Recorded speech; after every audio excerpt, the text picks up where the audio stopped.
اب 33 نہیں 40 نمبر والا طالب علم پاس ہوگا۔ پڑھائی میں کمزور طلبہ کے لیے بھی بڑی خوشخبری، 35 نمبرز لینے والے کو 5 گریس مارکس دے کر پاس کر دیا جائے گا۔ زیادہ سے زیادہ 2 مضامین میں گریس مارکس دیے جائیں گے۔ ملک بھر کے بورڈز کا امتحانات میں پاسنگ اور گریس مارکس بڑھانے کا فیصلہ اطلاق 2025 کے امتحانات سے ہوگا۔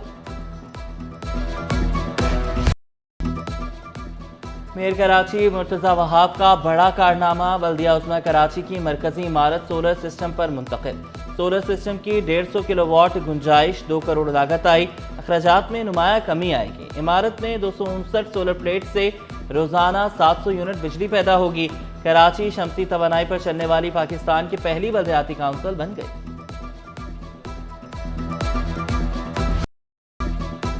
کراچی کے بلدیاتی حکومت اربوں کے خسارے میں، کے ایم سی کو ٹیکس وصولی میں سالانہ 395 ارب کا نقصان۔ بلدیہ عظمیٰ میں ٹیکسیشن ڈپارٹمنٹ کا قیام عمل میں نہ لایا جا سکا۔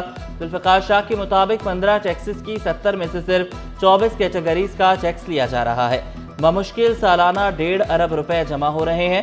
ٹیکسیشن ڈپارٹمنٹ کے قیام سے کے ایم سی کے ریونیو میں اضافہ ہوگا۔ ٹیکسیشن ڈپارٹمنٹ کا وجود آنا چاہیے تھا۔ یہی میٹروپولیٹن کمشنر تھے جن کے طرف سے یہ ٹیکس بھیجے گئے تھے، جو کونسل نے مختلف عرصوں میں نا جو انہوں نے یہ ٹیکس نافذ کیے تھے۔ 24 کیٹیگری میں بمشکل ہم جو ہے نا ریکوریز کر رہے ہیں، تو وہ 1.5 ارب روپے بنتی ہے۔ کراچی والوں کے لیے مزید تفریحی مقامات بنانے کی تیاری، کلک کراچی کی جدید طرز پر تعمیر کا منصوبہ، مختلف اضلاع میں پارکس، سڑکیں اور گراؤنڈ بنائے جا رہے ہیں۔ منصوبے 6 سے 9 ماہ میں مکمل ہوں گے۔ سندھ حکومت اور ورلڈ بینک کے تعاون سے کلک منصوبوں پر کام جاری، سٹی 21 نے منصوبوں کی تفصیلات حاصل کر لی۔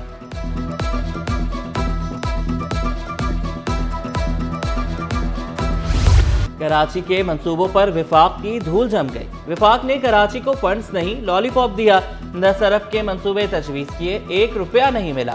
بلاول بھٹو کے ترجمان اور میئر کراچی نے وفاق کو آئینہ دکھا دیا۔ لاہور کی طرح کراچی کے بارے میں نہیں سوچا جاتا۔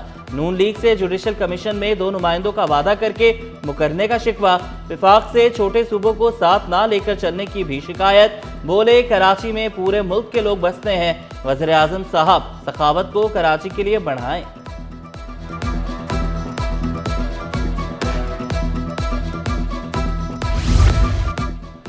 چیئرمین پیپلز پارٹی دبئی روانہ، بلاول بھٹو کچھ دن یورپ میں قیام کریں گے۔ بلاول بھٹو کی وطن واپسی کے بعد پارٹی کی سینٹرل ایگزیکٹو کمیٹی کا اجلاس بلایا جائے گا۔ سی ای سی اجلاس میں نون لیگ کی اتحادی حکومت کے رویے پر نظر ثانی ہوگی۔ سپہ سالار کی شہر قائد آمد، آرمی چیف کا عالمی دفاعی نمائش کا دورہ، جنرل عاصم منیر کی غیر ملکی عسکری حکام اور دفاعی نمائندوں سے اہم ملاقاتیں، نمائش میں رکھے مقامی اور عالمی دفاعی ساز و سامان کا جائزہ لیا، دوست ممالک کے دفاعی پیداواری اداروں کی شراکت کو سراہا۔ پاکستان کے روشن اور مستحکم مستقبل پر کامل یقین، پاکستان کی معیشت کے تمام اشاریے مثبت ہیں۔ Army chief general Asim Munir کا کراچی کی تاجر برادری سے خطاب، کہا ہم سب کو ذاتی مفاد پر پاکستان کو ترجیح دینی چاہیے، جتنی بھی مشکلات ہوں متحد ہوں تو کوئی کچھ بگاڑ نہیں سکتا، صرف پاکستان ہی پاکستان کو بیل آؤٹ کے ذریعے معاشی استحکام دلا سکتے ہیں۔ جدید ترین شاہپر 3 ڈرون کا افتتاح آئیڈیاز کا شاندار لمحہ رہا۔ پاکستان میں تیار شاہپر 3 کی 35,000 فٹ بلندی تک پرواز کی صلاحیت، مختلف اقسام کے ہتھیار، بم، ڈیزائل اور ٹارپیڈو لے جانے کی بھی صلاحیت۔ پاکستان اور ترکیہ کے درمیان بڑا معاہدہ، 155 mm ایمونیشن کے پیداواری صلاحیت بڑھائی جائے گی۔ واہ انڈسٹریز اور ترکیہ کی ریپکان کے درمیان معاہدے پر دستخط، ایم ڈی واہ انڈسٹری اور ڈائریکٹر ریپکان نے معاہدے پر دستخط کیے۔ Chairman P O F board lieutenant general Tahir Hamid Shah اور نائب وزیر ترکیہ بلال دردواری کی تقریب میں شرکت۔ میڈیکل کالجز کے لیے داخلہ ٹیسٹ 8 دسمبر کو ہوں گے۔ ایم ڈی کیٹ آئی پی اے سکھر کے تحت لیا جائے گا۔ نقل روکنے کے لیے سخت اقدامات کا فیصلہ، رش اور بدمزگی سے بچنے کے لیے کراچی میں 3 امتحانی مراکز بنائے جائیں گے۔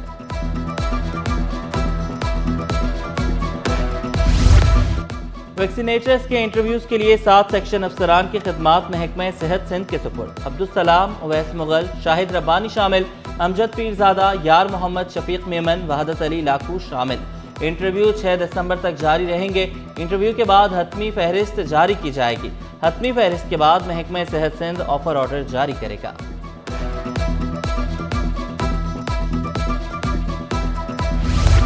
M D Sindh education foundation Qazi Kabir کے کانٹریکٹ کی مدت ختم، اضافی چارج زاہد علی عباسی کے سپرد۔ زاہد علی عباسی سیکرٹری اسکول تعلیم کے عہدے پر براجمان ہے۔ Nusrat Parveen Sahto secretary Sindh text book board تعیناتی 1 سال کے لیے ڈیپوٹیشن پر کی گئی۔ نصرت پروین سہتو کا ڈپٹی ڈائریکٹر کالج تعلیم سے تبادلہ کر دیا گیا۔ Secretary Sindh text book board 4 ماہ کے کورس پر گئے ہیں۔ افسران کے تقرر و تبادلے، فرحان اختر ڈپٹی سیکرٹری جامعات و بورڈ تعینات، احسن رندھاوا کا تبادلہ، ایڈیشنل سیکرٹری اسکول تعلیم الطاف احمد سمرو کا تبادلہ، الطاف سمرو کو ممبر صوبائی الیکشن اتھارٹی لگا دیا گیا۔ محکمہ ایکسائز میں بھی افسران کی اکھاڑ پچھاڑ، director admin motor vehicle registration Karachi Riaz Khoso سے اضافی چارج واپس، director admin motor vehicle registration Karachi کا اضافی چارج وحید شیخ کے سپرد۔ وحید شیخ ڈائریکٹر ایکسائز ٹیکسیشن حیدرآباد تعینات ہیں۔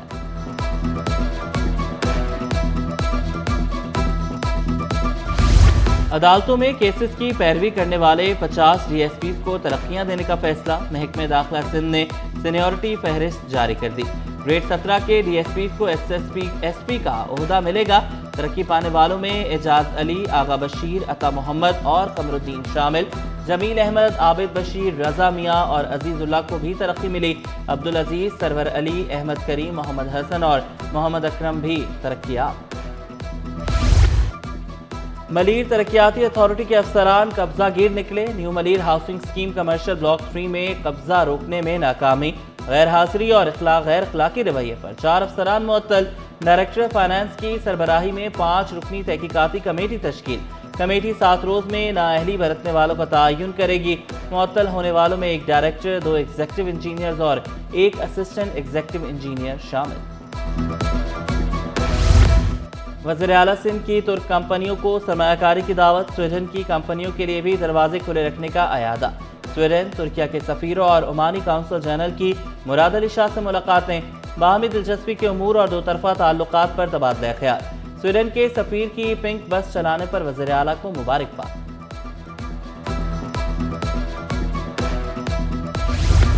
پاک ایران تجارت میں اضافہ اولین ترجیح، گورنر سندھ اور ایرانی سفیر کی ملاقات میں اتفاق، 2 طرفہ تعلقات سے بھرپور فائدہ اٹھانے کا عزم دہرایا۔ ایرانی سفیر پاکستان کو مزید مضبوط دیکھنے کی خواہشمند۔ ایرانی سفیر نے قائد اعظم کے تاریخی کمرے کا بھی دورہ کیا، پرچم کشائی کی، شجرکاری مہم کے تحت پودا بھی لگایا۔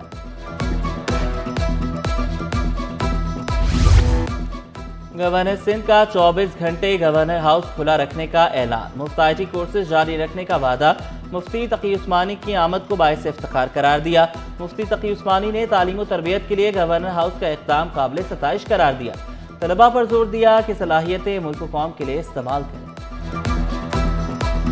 بس آپ نیت یہ رکھیں کہ ہم یہ تربیت اس لیے حاصل کر رہے ہیں کہ تاکہ ہم کسی کے سامنے کسی کے دست نگر نہ ہو، کسی کے محتاج نہ ہو، اور اپنی صلاحیتوں کو اپنے ملک و ملت کی صلاح و فلاح کے لیے استعمال کریں۔ 14 تاریخ کو الیکشن تھے، رات 1:30 بجے تک کم و بیش 8 ساڑھے 8 گھنٹے تک نتائج جاری نہیں کیے گئے۔ پیپلز پارٹی کو جعلی طریقے سے جیتا ہوا دکھایا گیا۔ آپ قوم کے مستقبل کے معماروں کے ساتھ کیا سلوک کر رہے ہیں؟ ضمنی بلدیاتی نتائج کے خلاف جماعت اسلامی کا عدالت سے رجوع، امیر جماعت اسلامی کراچی منم ظفر کا تاریخی دھاندلی کا الزام، دعویٰ کیا جماعت اسلامی کو دھاندلی سے ہرایا گیا۔ فارم 11 کی بنیاد پر نتائج جاری کرنے کا مطالبہ۔ بلدیہ عظمیٰ میں جماعت اسلامی کے ڈپٹی پارلیمانی لیڈر قاضی صدر الدین بولے، دھاندلی کا دعویٰ نہیں کر رہے، ثبوت پیش کر رہے ہیں۔ ہر قانونی دروازہ کھٹکھٹانے کا اعلان۔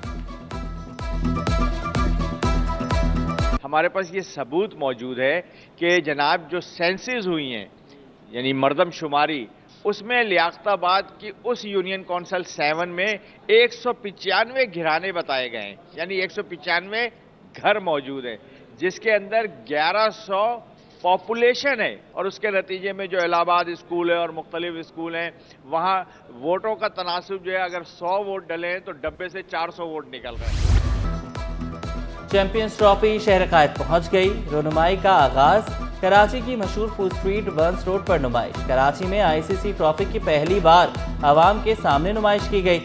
عالمی ایونٹ کی ٹرافی 25 نومبر تک کراچی میں رہے گی۔ کوچنگ نئی چیز نہیں، 20 سال سے یہی کام کر رہا ہوں۔